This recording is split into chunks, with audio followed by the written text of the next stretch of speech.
Hello প্রিয় ছাত্রছাত্রীরা, আশা করব যে তোমরা সবাই প্রত্যেকেই খুব ভালো রয়েছো এবং তোমাদের শরীর সুস্থই আছে।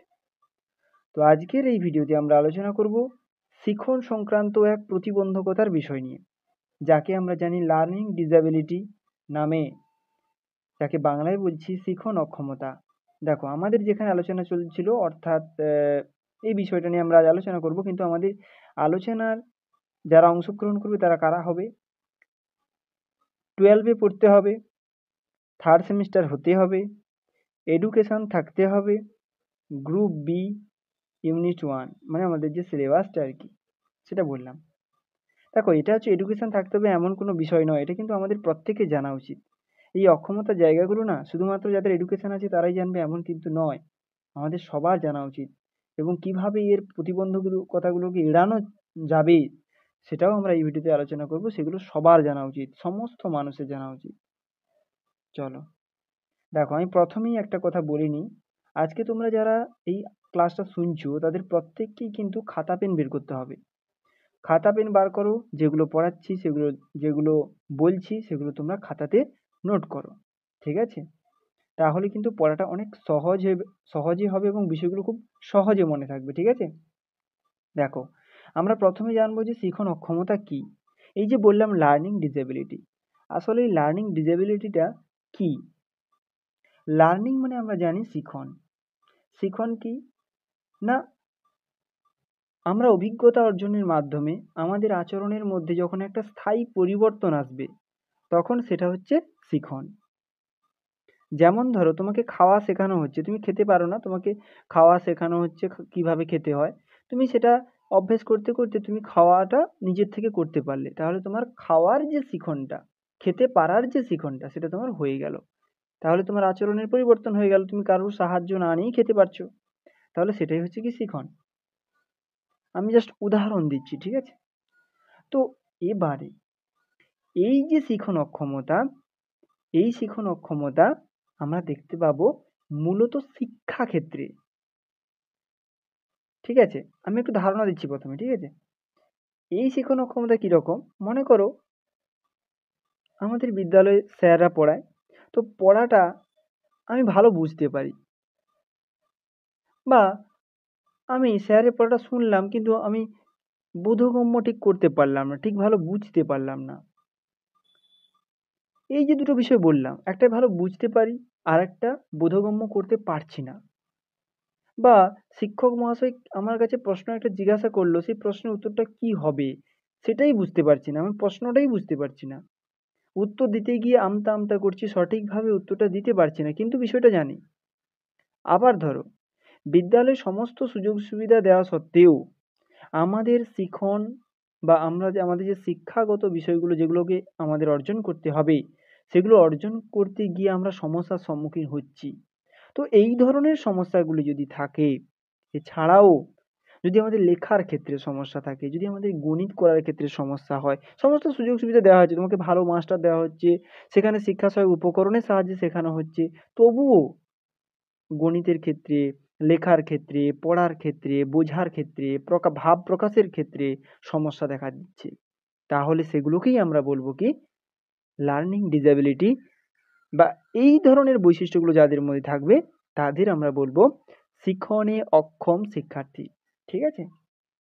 এবার আমরা এখানে সংজ্ঞাতে কি রয়েছে সেটা আমরা একটু দেখে নেব। দেখো, শিখন অক্ষমতা বলতে এমন এক ধরনের অবস্থাকে বোঝায় যেখানে ব্যক্তির বুদ্ধিমত্তা থাকা সত্ত্বেও, মানে তোমার বুদ্ধি আছে, তুমি বুঝতে পারো,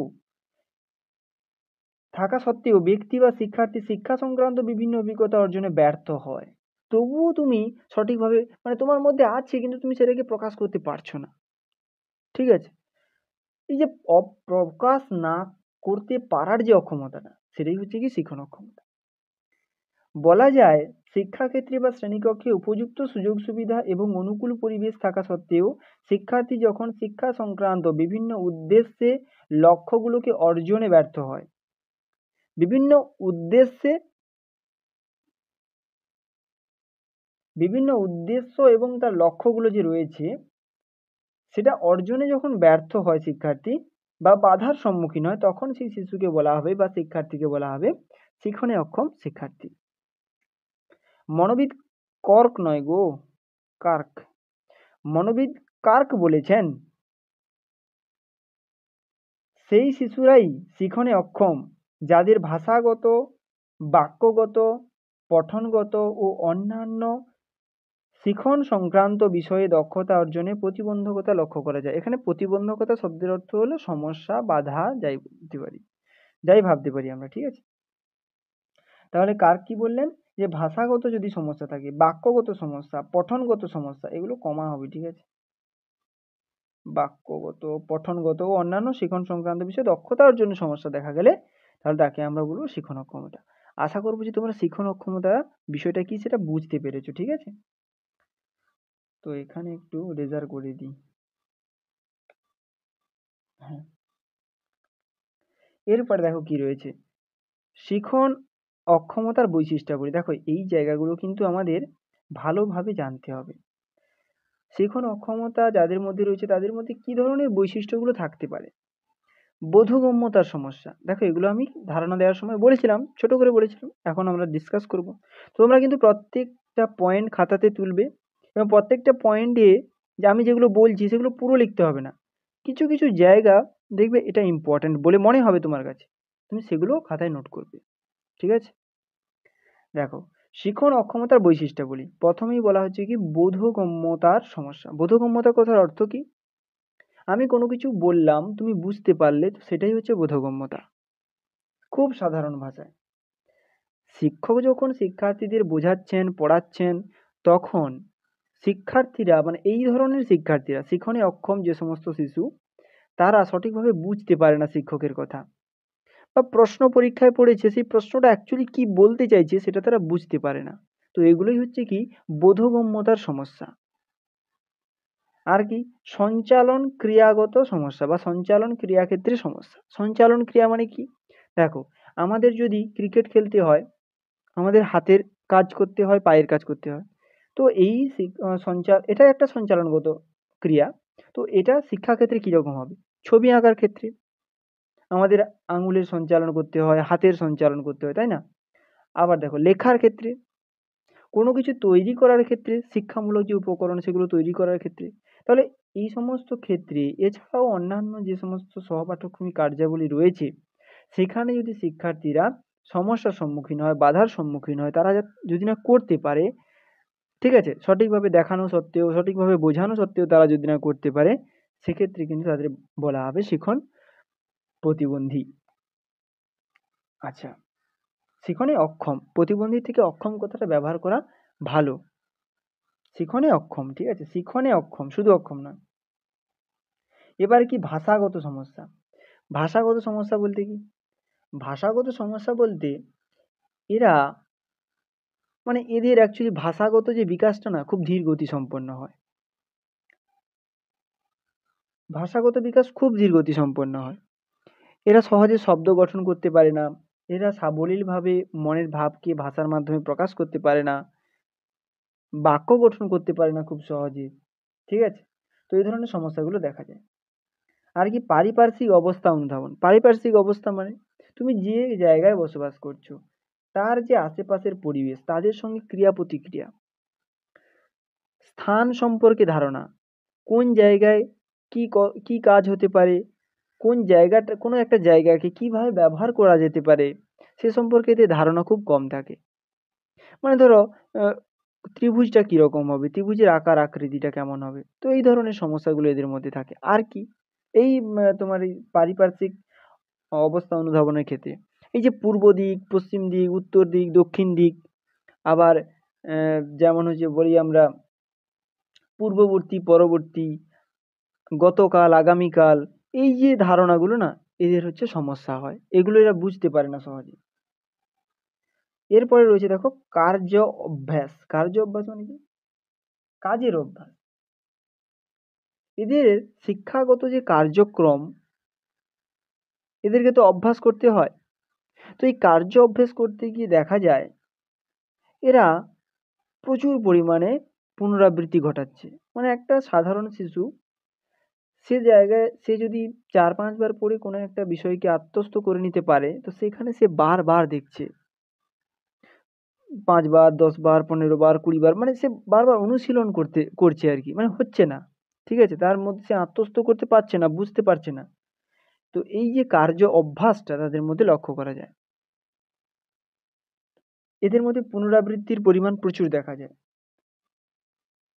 আচ্ছা, এই জন্য কি হয়, এরা পিছিয়ে থাকে। এরা হচ্ছে সঠিক সময়ে সঠিকটা গ্রহণ করতে ব্যর্থ হয় আর কি। লিখন দক্ষতার অভাব। লেখার ক্ষেত্রে এদের সমস্যা দেখা যায়। কি রকম লেখার ক্ষেত্রে সমস্যা দেখা যায়? লিখতে গিয়ে এরা বানান ভুল করে। লিখতে গিয়ে আগের লেখাটা পরে লেখে, কোনো সময় আবার পরের লেখাটা আগে লেখে। বি কে ডি লেখে, ডি কে বি লেখে। কখনো কখনো দেখা যায় ডাব্লিউ কে এম লিখে ফেলে। ঠিক আছে, পি কে কিউ লিখে ফেলে, কিউ কে পি লিখে ফেলে। আবার প্রত্যেকটা শব্দের মাঝে যে গ্যাপ থাকে সেটা কোনো জায়গায় বেশি, কোনো জায়গায় কম, কোথাও আবার দেয়নি। এরা কখনো কখনো মাত্রাবিহীন অক্ষর লেখে। তুমি ধরো লিখলে যে বিদ্যালয়, তুমি উপরে কোনো মাত্রা দিলে না, কিরকম লাগবে? মাত্রা মানে উপরে যে লাইনটা, আকারটা থাকে, সেটা তুমি দিলে না, কিরকম লাগবে? তো এরা হচ্ছে সেরকম ভাবে লিখতে পারে। আবার দুটো লাইনের মাঝের যে গ্যাপটা, দুটো লাইনের মাঝের যে গ্যাপ, সেটাও এরা দিতে অনেক সময় ভুলে যায়। আবার অনেক সময় এরা দেয়, কোথাও বেশি কোথাও কম হয়। আবার লেখা বাঁকা হয়, মানে লাইন বাঁকা হয়। আবার দেখা যায় যে কোনো অক্ষর বড়, কোনো কোনো অক্ষর খুব ছোট। ঠিক আছে, তো এগুলো হচ্ছে কি তাদের মধ্যে লেখন দক্ষতার ক্ষেত্রে সমস্যা দেখা যায়। গাণিতিক সমস্যা, দেখো গণিত মানে কি সংকেত, চিহ্ন, সূত্র, এগুলোর যথাযথ প্রয়োগ।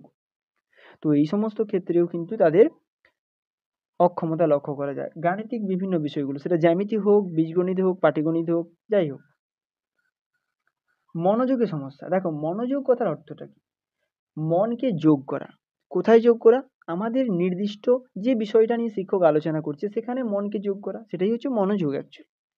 তাহলে আমরা যখন আমাদের মনকে শিক্ষকের কথা হোক বা কোনো একটা আলোচনা চলছে সেখানে হোক, যেখানেই যুক্ত করতে চাই না কেন, সেই মনোযোগের সে পরিসরটা এদের ক্ষেত্রে অনেক কম হয়। এরা বেশিক্ষণ মনোযোগ ধরে রাখতে পারে না। বেশিক্ষণ বলতে কেউ খুব বেশি মনোযোগ বেশিক্ষণ ধরে রাখতে পারে না অ্যাকচুয়ালি। কিন্তু আমরা মনোযোগ বিচ্ছিন্ন হয়ে গেলেও খুব সহজে সেখানে মনোযোগ আবার ফিরিয়ে নিয়ে আসতে পারি। কিন্তু এরা পারে না। এদের ক্ষেত্রে অক্ষমতা লক্ষ্য করা যায়। এটাই হচ্ছে মনোযোগের সমস্যা। ঠিক আছে? মনে করো শিক্ষক কোনো একটা বিষয় আলোচনা করছে। পাশে একটা শব্দ হলো, আমাদের মনোযোগ কি হলো? সেদিকে গেল। আবার আমরা পুনরায় ফিরিয়ে নিয়ে আসতে পারি। কিন্তু এদের ক্ষেত্রে এই সমস্যাটা তৈরি হয় যারা শিখনে অক্ষম হয়। তো এরপর আমরা জানবো কি? শিখন অক্ষমতার প্রকারভেদ। মানে এদেরকে ভাগে ভাগ করা যায়? দেখো এদেরকে না অনেক ভাবেই ভাগ করা যায়। তবে কিছু কিছু ভাগ যেগুলো ইম্পোর্টেন্ট বা যেগুলো সাধারণত হয়ে থাকে সেগুলো নিয়ে আমরা আলোচনা করব। দেখো, American national institute of health has classified academic learning disability into 3 types, মানে 3টে প্রকারের কথা বলেছেন। ডিসলেক্সিয়া। ডিসলেক্সিয়া এটা কি না? ডিফিকাল্টি রিডিং, মানে রিডিং পড়তে পারছে না, পঠনের ক্ষেত্রে সমস্যা, সেটা কি? ডিসলেক্সিয়া। আবার দেখো ডিসগ্রাফিয়া। ডিসগ্রাফিয়া গ্রাফ, তুমি ভাবো, এগুলোকে মনে রাখার জন্য বলছি। গ্রাফ মানে কি? গ্রাফ মানে তোমাদের সেই ছক কাগজের কথা মনে হয় না? ছক কাগজে তো কিছু না কিছু দিয়ে লিখতে হয়। তো সেই এবার এইভাবে তোমরা মনে রাখার চেষ্টা করবে যে ছক কাগজে তো কিছু না কিছু লিখতে হয়, তাহলে এটা লিখনগত, তাহলে সমস্যা হবে। তাহলে ডিফিকাল্টি রাইটিং, লিখনের ক্ষেত্রে সমস্যা, সেটা হচ্ছে ডিসগ্রাফিয়া। আচ্ছা, এর আগেরটা ইরেজার করে দিই। হ্যাঁ, এরপর কি রয়েছে দেখো, ডিসক্যালকুলিয়া। ক্যালকুলেশন। ক্যালকুলেশন কোথায় লাগে? ক্যালকুলেটর কোথায় লাগে? মোবাইলের মধ্যে ক্যালকুলেটর থাকে। এই যে ক্যালকুলেটর যে জায়গাটা, এটা হচ্ছে আমরা মূলত হিসাবপত্র করার ক্ষেত্রে ব্যবহার করি। আর হিসাবপত্র মানে কিন্তু আমাদের গণিতের সাহায্য দরকার হয়। সেজন্য আমরা দেখতে পাবো এই যে ডিসক্যালকুলিয়া যাদের মধ্যে থাকে তারা হচ্ছে গণিতের প্রয়োগ বা গণিতকে সমাধান করা, এই সমস্ত ক্ষেত্রে এদের অক্ষমতা লক্ষ্য করা যায়। তাহলে গণিত করার ক্ষেত্রে যখন অক্ষমতাকে আমরা লক্ষ্য করব তখন সেটা হয়ে যাবে কি? ডিসক্যালকুলিয়া। আর রাইটিং এর ক্ষেত্রে ডিসগ্রাফিয়া। আর ডিসলেক্সিয়াটা কি? রিডিং এর ক্ষেত্রে ডিসলেক্সিয়া। আশা করছি তিনটা আমি তোমাদের বুঝাতে পেরেছি মোটামুটি ভাবে, হ্যাঁ, তাই না? আচ্ছা, তো এরপর আমরা দেখবো আরো কতগুলো বিভাগ রয়েছে। দেখো, ডিসমোনিয়া। তোমাদের একটা কথা বলি, ডিসমোনিয়া এগুলো তো তোমাদের বারবার বলছি যে এগুলো তোমরা খাতাতে নোট করবে, প্রত্যেকটা খাতা নিয়ে বসবে, মানে তোমরা প্রত্যেকজন খাতা নিয়ে বসবে এবং খাতাতে প্রত্যেকটা বিষয়কে নোট করবে, ঠিক আছে? এবং যে কথাগুলো ইম্পর্টেন্ট মনে হচ্ছে সেগুলো তোমরা ওই সোজা লিখে রাখবে। এই যে ধরো ডিসগ্রাফিয়ার কথা বললাম, গ্রাফের কথা বললাম, গ্রাফ মানে লেখা, লেখা মানে লিখন, লিখনের সমস্যা মানে ডিসগ্রাফিয়া। তাহলে এই জায়গাগুলো কিন্তু তোমাদের নোট করতে হবে। তাহলে এরপরে দেখো কি রয়েছে, ডিসমোনিয়া। ডিসমোনিয়া এটাকে মনে রাখবো কি করে? দেখো, মনিয়াতে একটা কথা যুক্ত আছে, মন। মন যুক্ত আছে না, মনের মাধ্যমে আমরা কি করি, যেমন চিন্তা করি তেমনি মনের ভাবকেও তো প্রকাশ করি। তাহলে ডিসমোনিয়া কথার অর্থ হলো যারা মনের ভাবকে প্রকাশ করতে অক্ষম, সঠিকভাবে প্রকাশ করতে পারে না, তো তাদেরকে বলা হবে ডিসমোনিয়া। ঠিক আছে? তাহলে ডিসমোনিয়া কথার অর্থ কি, মনের ভাবকে যারা প্রকাশ করতে পারে না, ভাষা প্রকাশে অক্ষম, ভাষা প্রকাশে অক্ষম। তারপরে দেখো ডিসপ্রাক্সিয়া। আচ্ছা, ডিসমোনিয়াটা আশা করবো তোমরা বুঝতে পেরেছো। ডিসপ্রাক্সিয়াটা কি? ডিসপ্রাক্সিয়া হলো গ্রহণগত অক্ষমতা। মানে আমার বোধগম্য হচ্ছে না, কোনো একটা বিষয় আমি বুঝতে পারছি না। শিক্ষক মহাশয় কোনো কিছু বলল বা পরীক্ষার মানে প্রশ্নে কিছু একটা লেখা আছে, আমি সেটা কিন্তু ঠিকভাবে বুঝতে পারছি না। তো সেই জায়গাটা হবে কি, ডিসপ্রাক্সিয়া। ঠিক আছে? ডিসপ্রাক্সিয়া মানে তাহলে কি হলো না, বোঝার ক্ষেত্রে সমস্যা।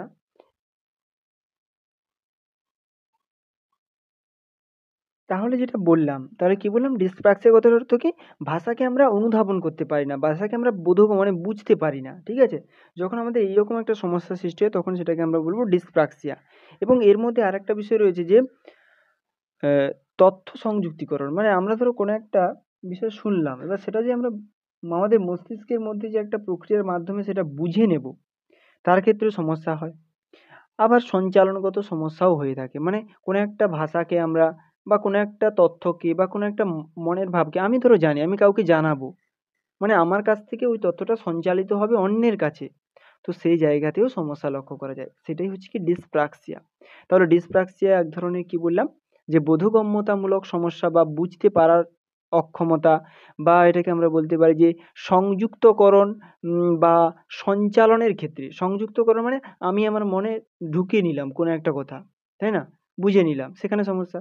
আমি অন্য কাউকে কথাটা বলবো, সেখানে সমস্যা। মানে সংযুক্তকরণ এবং সঞ্চালন উভয় ক্ষেত্রে সমস্যা দেখা যায়। তো এটা হচ্ছে কি ডিসপ্রাক্সিয়া। তারপরে আসবো কি ডিসআর্থিয়া। ডিসআর্থিয়াটা হচ্ছে কি, ডিসআর্থিয়া হলো ভাষা উচ্চারণগত সমস্যা। ভাষার উচ্চারণগত, আমি ভাষাটাকে সঠিকভাবে উচ্চারণ করতে পারছি না। তোমরা কিন্তু উচ্চারণ করা আর সঞ্চালন করার মধ্যে গুলাও না। উচ্চারণ করাটা হচ্ছে আমি যে কথাটা বলছি এটা আশা করবো তোমরা স্পষ্টভাবে বুঝতে পারছো। কিন্তু আমি যদি আমতা আমতা করে বলি, মানে একটা কথা, একটা শব্দকে উচ্চারণ করতে গিয়ে যদি আমি শব্দটাকে এমনভাবে বললাম তোমরা বুঝতে পারলে না, তো সেই জায়গায় যে সমস্যাটা তৈরি হবে আমার মধ্যে সেটাকে বলা হবে কি ডিসআর্থিয়া। মানে ভাষাকে উচ্চারণের ক্ষেত্রে সমস্যা। এরপরে কি রয়েছে, এডিএইচডি। এডিএইচডি একটা ভাইটাল সমস্যা। এডিএইচডি কি, মনোযোগ, আমরা বলেছিলাম না, মানে বৈশিষ্ট্যতে আলোচনা করছিলাম যে মনোযোগের সমস্যা, এটা সেই ব্যাপার। এডিএইচডি কথার পুরো নামটা বলছি, তোমরা লিখে নাও। এডিএইচডির পুরো নাম হচ্ছে attention deficiency and hyper activity disorder, যেটাকে আমরা বলছি এডিএইচডি। তোমাদের বইতেও পেয়ে যাবে, তবুও বলে দিলাম যে attention deficiency and hyper activity disorder. ঠিক আছে? এটা কি না, এটা হচ্ছে মনোযোগহীনতা। এদের মধ্যে মনোযোগের অভাবই রয়েছে, এরা মনোযোগ দিতে পারে না। আবার এরা মনোযোগ প্রচুর চঞ্চল হয় এরা। ঠিক আছে? মনোযোগ, আমরা যে বলেছিলাম না যে মনোযোগকে আমরা খুব সহজেই ফিরিয়ে আনতে পারি, কিন্তু এরা পারে না। এদের মনোযোগ, এরা প্রচুর চঞ্চল। এরা মনোযোগ একদিকে তো এটা নিয়ে ভাবছে, তো অন্যদিকে অন্যটা নিয়ে ভাবছে। শিক্ষক মহাশয়ের কথা শুনছে কিন্তু মনে মনে অন্য কিছু ভাবছে। তাহলে এদের মধ্যে এই ধরনের বিষয়গুলো লক্ষ্য করা যায়। তো এটা হচ্ছে কি এডিএইচডি। তো নেক্সট দেখো আমরা জানবো কি শিক্ষণে অক্ষম শিশুদের শনাক্তকরণ। মানে কাদের মধ্যে শিক্ষণ অক্ষমতা রয়েছে তাদের শনাক্তকরণ। আশা করব যে তোমরা এর আগে যে বিষয়গুলো আমরা আলোচনা করলাম সেখান থেকেই তোমরা জানতে পেরে গেছো অলরেডি যে কাদেরকে আমরা শিখন অক্ষম বলবো, শিখনে অক্ষম কাদের আমরা বলবো, সেটা আশা করব তোমরা প্রত্যেকেই বুঝে গেছো। এবারে দেখো, তোমরা নিজেরা প্রথমে একটু ভেবে নাও যে যদি আমাকে কেউ বলে তো আমি কি বলবো, এরকমভাবে একটা ভেবে নাও যে কিভাবে শনাক্ত করবো, তাদের মধ্যে কি কি সমস্যা থাকতে পারে। এবার তোমরা সেগুলো আমি যেবার বলবো সেখানে তোমরা আলোচনায় এসো, তাহলে তোমরা বুঝতে পেরে যাবে যে তোমাদের ভাবনা এবং এখানে যেটা লেখা আছে একদম একই। দেখো প্রথমে বলছি ভুল ধারণা গঠন। আমরা তো ডিসপ্রাক্সিয়াতে বলেছিলাম যেটা বুঝতে পারে না, ঠিক আছে, এরা মনোযোগের ঘাটতি লক্ষ্য করা যায়। আবার আমরা ভাষাগত সমস্যাতেও দেখেছি, বৈশিষ্ট্যের ক্ষেত্রে বোধগম্যতার সমস্যাও দেখেছি। পড়ার সময় লাইনচ্যুত হয়, তাও আমরা জেনেছি রিডিং এর সময়। এরা হচ্ছে A K D, B K D পড়ে, তাই না? আবার হচ্ছে পি কে কিউ পড়ে, ঠিক আছে, এরা লাইন ছেড়ে ছেড়ে চলে যায়, একটা জায়গায় পড়ছে, পড়তে পড়তে অন্য জায়গায় চলে যায়, যেটা ডিসলেক্সিয়া। ডিসলেক্সিয়া বলেছিলাম না, পঠনগত অক্ষমতা। এরা পড়া মানে একটা লাইনে পড়ছে, তার পরের লাইন না পড়ে তার পরের লাইনে চলে যায়, কোন লাইন অর্ধেক পড়ে ছেড়ে চলে যায়, কোন লাইন মাঝে গিয়ে অন্য লাইনে চলে যায়। তো এই ধরনের সমস্যাগুলো দেখা যায় আর কি। এবার কি বিমূর্ত চিন্তন, বিমূর্ত চিন্তন কোথায় লাগে? গণিতের ক্ষেত্রে লাগে। তো সেই সমস্ত ক্ষেত্রে এরা অক্ষম হয়ে থাকে, বিমূর্ত চিন্তন। তুমি মনে করো তুমি এটা নালন্দা বিশ্ববিদ্যালয়ের কথা বলছো, সে তো দেখেনি, তাহলে সেটা কি তাকে কল্পনা করতে হবে, বিমূর্ত চিন্তনের মাধ্যমে অন্তর্ভুক্ত করাতে হবে, কিন্তু সে জায়গায় তাদের সমস্যা হয়, ঠিক আছে। আর কি না, এদের সাংকেতিক চিহ্ন বুঝতে পারে না, মানে যোগ বিয়োগ গুণ ভাগ, প্রথম বন্ধনী দ্বিতীয় বন্ধনী তৃতীয় বন্ধনী, ঠিক আছে, এই জায়গাগুলো, বা ভৌত বিজ্ঞান বা জীবন বিজ্ঞানের ক্ষেত্রে যে ধরনের সংকেতগুলো ব্যবহার করে, ভৌত বিজ্ঞানের বিভিন্ন যে মৌল রয়েছে তাদের অনেক সংকেত রয়েছে, সেগুলো এদের ক্ষেত্রে ভীষণ সমস্যা হয়। আবার দেখো গাণিতিক বিভিন্ন প্রক্রিয়া, যেটা বললাম যে গাণিতিক বিভিন্ন সমস্যাগুলোকে এরা এড়িয়ে চলতে পছন্দ করে। মৌখিক বক্তব্য, নিজে কিছু বলবে, চোখে দেখা বস্তুকে সহজে অনুধাবন করবে এবং বুঝতে পারার যে ব্যাপার, এগুলোতে তারা অক্ষম হয়। সহজে নিজের বক্তব্যকে প্রকাশ করতে পারে না, দেখে সহজে বুঝে নিতে বা চিনে নিতে পারে না, যেটাকে বলছি ডিসলেক্সিয়া। মৌখিক বক্তব্য প্রকাশে অক্ষম হয়, যেটাকে আমরা বলেছি যে ডিসমোনিয়া, তাই না? আবার বুঝতে পারে না, তাই না, বুঝে নিতে পারে, যেটা ডিসপ্রাক্সিয়া। আবার দেখো অস্থির প্রকৃতির হয়, অস্থির প্রকৃতি মানে এরা অন্যমনস্ক হয়ে থাকে। এডিএইচডি, ওই যে attention deficiency and hyper activity disorder. তাহলে এগুলো হচ্ছে আমরা পড়েছি। তাহলে এগুলো যদি কারোর মধ্যে থাকে তাহলে আমরা তাকে বলবো কি শিখনে অক্ষম। আর কি না, লেখার সময় দুটো লাইনের মধ্যে বা দুটো শব্দের মধ্যে সঠিক ফাঁক দিতে ভুলে যায়। মানে লেখার সময় দুটো শব্দের মধ্যে একটা ফাঁক দিতে হয় যাতে আমরা দুটো শব্দকে আলাদাভাবে চিনতে পারি। আবার দুটো লাইনের মধ্যে ফাঁক দিতে হয়। এখানে যে লেখাগুলো আছে তোমরা দেখতে পাবে যে দুটো লাইনের মধ্যে অবশ্যই ফাঁক রয়েছে, দুটো শব্দের মধ্যে অবশ্যই ফাঁক রয়েছে। তো এই ধরনের বিষয়গুলো তাদের ক্ষেত্রে সমস্যা, মানে তারা ভুলে যায়, তারা দিতে পারে না সঠিকভাবে, লাইন বেঁকে যায়। অনেকে দেখবে এত লাইন বাঁকা লিখে, ভীষণ বাঁকা লিখে। তো যাই হোক, এটা আমরা জানলাম যে কিভাবে শিখনে বা তাদেরকে শনাক্ত করব। এরপর যেটা রয়েছে দেখো, এরপরে দেখি কি রয়েছে। হ্যাঁ, শিখনে অক্ষম শিশুদের শিক্ষা কর্মসূচি, মানে তাদেরকে এবার তাহলে কিভাবে শিক্ষাদান করবো? তাহলে এত সমস্যা তো আমরা জানলাম, তাদের মধ্যে সমস্যাগুলো রয়েছে, তাদেরকে শিক্ষাদান করবো তাহলে কিভাবে? ১ নম্বর পয়েন্ট দেখো, দিবা বিদ্যালয়। দিবা বিদ্যালয় কি? দিবা বিদ্যালয় হচ্ছে একটা বিশেষ ধরনের বিদ্যালয় যেখানে বিশেষ শিক্ষকের সঙ্গে তারা শিক্ষা লাভ করবে এই সাধারণ বিষয়। আমাদের গণিতই তারা শিক্ষা লাভ করবে, কিন্তু দিবা বিদ্যালয় মানে তাদেরকে একটা নির্দিষ্ট বিদ্যালয়ে নিয়ে গিয়ে শেখানো হবে, সেখানে বিশেষজ্ঞ শিক্ষক থাকবে। তারপরে কি? বিশেষ শ্রেণীকক্ষ। দেখো দিবা বিদ্যালয়টা কিন্তু সম্পূর্ণরূপে বিশেষ, আর বিশেষ শ্রেণীকক্ষ মানে প্রত্যেকটা বিদ্যালয়ে, সাধারণ বিদ্যালয়েও বিশেষ শ্রেণীকক্ষের ব্যবস্থা রাখতে হবে। যে শ্রেণীকক্ষে, এখানে বিশেষ শ্রেণীকক্ষ বলতে রিসোর্স কক্ষ, বিশেষ শ্রেণীকক্ষ সেটাই হবে যেখানে সমস্ত রকমের, মানে যারা শিখনে অক্ষম তাদের জন্য যত রকমের ইনস্ট্রুমেন্ট লাগবে, মানে যত রকমের উপকরণ লাগবে, সেখানে উপযুক্ত শিক্ষক থাকবে, মানে প্রশিক্ষণপ্রাপ্ত শিক্ষক থাকবেন, বিশেষজ্ঞরা থাকবেন, পরামর্শদাতা থাকবেন, এছাড়াও বিভিন্ন যন্ত্রপাতি প্রযুক্তি যা কিছু দরকার হয় সেই কক্ষে বা রুমে উপলব্ধ থাকবে বা অ্যাভেলেবল থাকবে। সেটাকেই আমরা বলবো কি বিশেষ শ্রেণীর ব্যবস্থা। এটা প্রত্যেকটা বিদ্যালয়ে রাখতে হবে। আর কি? সমন্বিত শিক্ষার ব্যবস্থা, মানে একসঙ্গে শিক্ষা দেওয়ার ব্যবস্থা। অনেক সময় কি হয়, তাদেরকে যদি সবসময়ের জন্য আলাদা শ্রেণীতে শিক্ষা দেওয়া হয়, তাদের মধ্যে একটা একঘেয়েমিতে চলে আসতে পারে, তারা খেলতে পারছে না, তারা একে অপরের সঙ্গে মনোযোগ এর মানে কি বলা যায়, নিজেদের মধ্যে ক্রিয়া প্রতিক্রিয়া করতে পারছে না, সেখানে সমস্যা হয়। তো সেই জন্য তাদেরকে সাধারণ বিদ্যালয়ে সাধারণ যে ছাত্রছাত্রী রয়েছে তাদের সঙ্গে শিক্ষা দেওয়ার ব্যবস্থা করতে হয়। তবে এক্ষেত্রে আরও কিছু ব্যাপার রয়েছে, যে যদি শিক্ষক উপলব্ধি করতে পারেন যে একে বিশেষ শ্রেণীকক্ষে পরামর্শ দেওয়া দরকার বা শিক্ষা দেওয়া দরকার, তবে তিনি তাকে বিশেষ শ্রেণীকক্ষে পাঠাবেন বিশেষজ্ঞ শিক্ষকের পাশে। এবার কি? পরিবেশের উন্নতি। অনেক সময় দেখা যায় যে বিদ্যালয়ের চারপাশের পরিবেশটা কোলাহলপূর্ণ, কলকারখানার পাশে অবস্থিত, সেখান থেকে বিষাক্ত গ্যাস এসে বিদ্যালয়ে প্রবেশ করছে, তার মাধ্যমে শিক্ষার্থীদের কিন্তু এই শিক্ষণীয় অক্ষমতার জায়গাটা আসতে পারে। আর কি না, সেখানে বিদ্যালয়ের পরিবেশে ধরো সঠিক আলো বাতাসের ব্যবস্থা নেই, সঠিক পানীয় জলের ব্যবস্থা নেই, তাহলে তো সেখানে কি তারা নিজেদের মতো থাকতে পারছে না। আবার ধরো শিক্ষক শিক্ষার্থীদের মধ্যে যে সম্পর্ক, সেখানে একটা খারাপ ব্যাপার হয়েছে, মানে শিক্ষকরা হয়তো প্রচণ্ড মারে কি বকুনি দেয় ইত্যাদি ব্যাপারগুলো যদি থাকে, তো সেই জায়গায় এই ধরনের সমস্যা থাকতে পারে। ঠিক আছে। আর কি না, বিদ্যালয়ের পরিবেশ বলতে আরো একটা জায়গা যে বিদ্যালয়ের যে ছাত্রছাত্রীরা রয়েছে তাদের সঙ্গে সে কিভাবে ক্রিয়া প্রতিক্রিয়া করছে, তাহলে এই জায়গাগুলো তাদেরকে শিক্ষণে অক্ষম করে তুলতে পারে। তো এই জায়গাগুলোকে গুরুত্ব দিতে হবে। আর কি না, শিক্ষা সহায়ক উপকরণ, তাহলে সব সময় কিন্তু তাদেরকে শিক্ষা সহায়ক উপকরণের মাধ্যমে শেখাতে হবে। যে কোনো বিষয় শেখানোর সময় তাদেরকে মানে শিক্ষকদেরকে উপকরণ ব্যবহার করতে হবে, কোনো জিনিস ব্যবহার করতে হবে, মূর্ত জিনিস, কংক্রিট যে সমস্ত বিষয়গুলো রয়েছে সেগুলো নিয়ে বোঝাতে হবে, মূর্ত বিষয় যাকে আমরা ছুঁতে পারবো, দেখতে পারবো, স্পর্শ করতে পারবো, এগুলো। লেখার সময় কি আলাদা কালি ব্যবহার, এটা কিন্তু খুব গুরুত্বপূর্ণ জায়গা। কারণ আলাদা কালি ব্যবহার করলে রঙগুলো কি হয়, আমাদের চোখকে খুব সহজে আকর্ষণ করে। সেজন্য বিভিন্ন রঙের পেন ব্যবহার করে বা চক ব্যবহার করে শিক্ষক বোর্ডে মানে লিখবেন নিজে। ঠিক আছে, তাহলে কি হয়, তাদের মনোযোগ সহজে আকর্ষণ করা যায়। ছবি এঁকে বোঝাবেন, তাহলে তাদের মনোযোগ আকর্ষণ হবে। এবং কি শব্দটা যিনি উচ্চারণ করবেন সেটা স্পষ্ট হবে, এবং কি উচ্চারণটা হবে উচ্চস্বরে কথা বলবেন। ঠিক আছে, তবে বেশি উচ্চস্বরে নয় আবার। আচ্ছা, শিক্ষার্থীদের ফিডব্যাক গ্রহণ। দেখো, শিক্ষার্থীদের ফিডব্যাক কিন্তু তোমাকে গ্রহণ করতে হবে। ধরো কেউ শিক্ষণে অক্ষম, সে বলতে পারছে না, তুমি তাকে থামিয়ে দিলে যে তোর দ্বারা হবে না, কিছু যাও। তো সে জায়গায় কি হয় যে তারা হচ্ছে ভয় পেয়ে যায়, এবং তারা পরবর্তী যে তারা উত্তরটা দেবে তার জন্য তারা সাহস পায় না। তো সেই জায়গায় তাদের কিন্তু প্রত্যেকটা ফিডব্যাককে নিতে হবে, এবং পরবর্তীতে তাদেরকে বুঝিয়ে দিতে হবে জায়গাটা। ঠিক আছে। আর কি VAKT বলতে এটা ক্যাপিটাল ভি মানে ভিজুয়াল, ক্যাপিটাল এ মানে অডিওটরি, কে মানে হচ্ছে কাইনেস্থেটিক, আর হচ্ছে তোমার টি বলতে যেটা বোঝায়, টিতে ট্যাকটাইল হবে। ঠিক আছে, তাহলে ভিতে কি বললাম, ভিতে হচ্ছে ভিজুয়াল, এতে অডিটরি, কেতে কাইনেস্থেটিক, আর টিতে হচ্ছে ট্যাকটাইল, TACTILE। ঠিক আছে, ট্যাকটাইল।